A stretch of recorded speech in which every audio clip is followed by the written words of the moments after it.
I now recognize Mr. Burlison for about 5 minutes. Thank you, everyone. It takes such great courage to come forward, and we acknowledge that, and I hope that you see that we are taking that seriously. And so very thankful for what you're doing today. I'm also very thankful for previous witnesses that have come forward. I see Matthew Brown in the audience. He courageously stepped forward and was as a witness. I encourage everybody to look and seek his testimony. I want to thank the people that came in our first hearing: Ryan Graves, David Grush, David Fravor. And in our second hearing, Admiral Gallaudet, Lou Elizondo, and Mr. Gold. And the many others that have come forward. We hear you, and it's time that we, enough is enough. It's time that we take action. Look, I'm not jumped to the conclusion that I believe that there are, aliens coming from another planet. But I'm open to that. And I think that it's our responsibility, especially when we're seeing that we have a government that is actively blocking information from us. Just last night, I tried to get an amendment onto the National Defense Authorization Act that fit in the germaneness of that bill to have UAP disclosure. And conveniently, it was named non-germane, mostly deemed by staff, not even an elected official. This is the kind of stuff that we repeatedly see. Last year, we were blocked by someone in House administration from being able to receive a full briefing from Arrow. So not an elected official, but someone in staff blocked us. And I've had it. Enough is enough.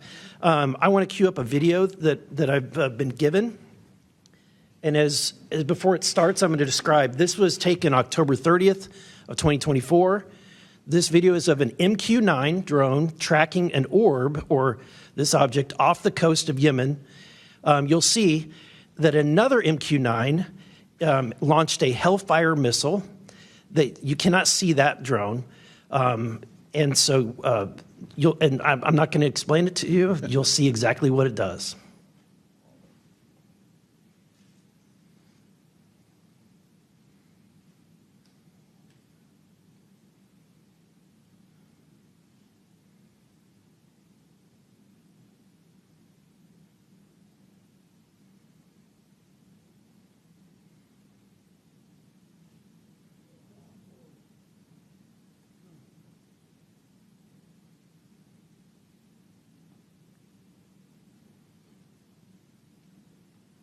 This is when it zoomed out, so you can still see it traveling.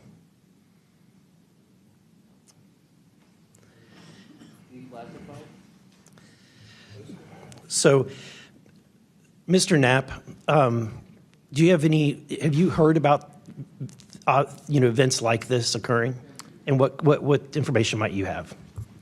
I have heard about events like this. I have heard about this event. Jeremy Corbell and I talked about it in one of our episodes a while back. We did not have the video, though. There are servers where there's a whole bank of these kind of videos that Congress has not been allowed to see, that the public hasn't been allowed to see. Occasionally, some of that stuff gets out in the wild, and it comes our way. It should be going to you. The public should be seeing this stuff. And why you're not allowed to, I don't know. But that's a Hellfire missile smacking into that UFO and just bounced right off. And it kept going. It kept going, and it looks like the debris was taken with it. Yeah, what the hell is that? What flies like that? Again, I'm not going to speculate what it is, but the question is, why are we being blocked from this information consistently? I want to ask this just question. How in the world, this is the document, I want to enter this in for the record if it hasn't already been entered, Madam Chair. The document that you provided on thread 3, this is a huge file. How in the world did you smuggle this out of Russia? Carefully. In your socks? I don't think I want to be really specific about it because I might have to go back there and get some more sometime. Okay. No, that'd be crazy to do that. Well, I took the top pages off that were stamped with a security signature, and I carried them out on my person. But the rest of them I just threw in my suitcase and threw some caviar in there as a distraction as well, and hoped for the best. Otherwise, I'd be a citizen of Siberia right now. And you had you reported James Lakatsky came to you with government possession of NHI craft and how they ultimately gained entry. Can you testify to the veracity of that claim?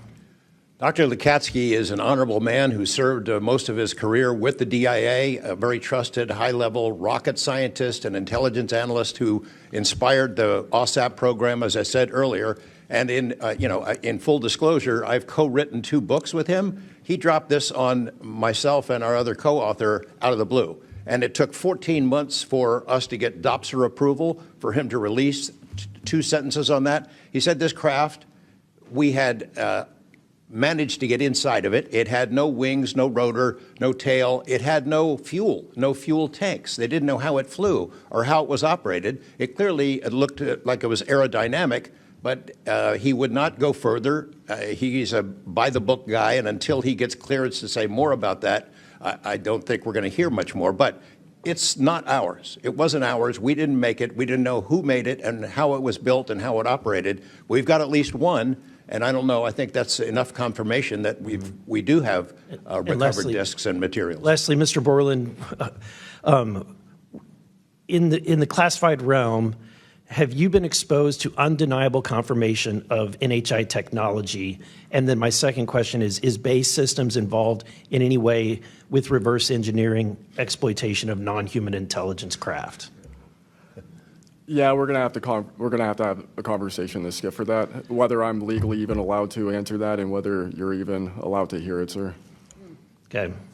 Again, you can sense our frustration, and so I just want to thank you for coming forward. We will continue to fight because look, this is about making sure that this government belongs to the people and restoring the republic the way it was intended to be.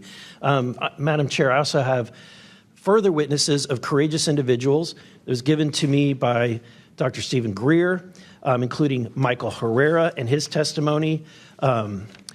We have Roderick Castle and his testimony, Randy Anderson, his testimony, Stephen Digna, and others, 3 others, all saying similar things to what the witnesses today have said. And I would like to enter that into the record as well. No objection. Thank you.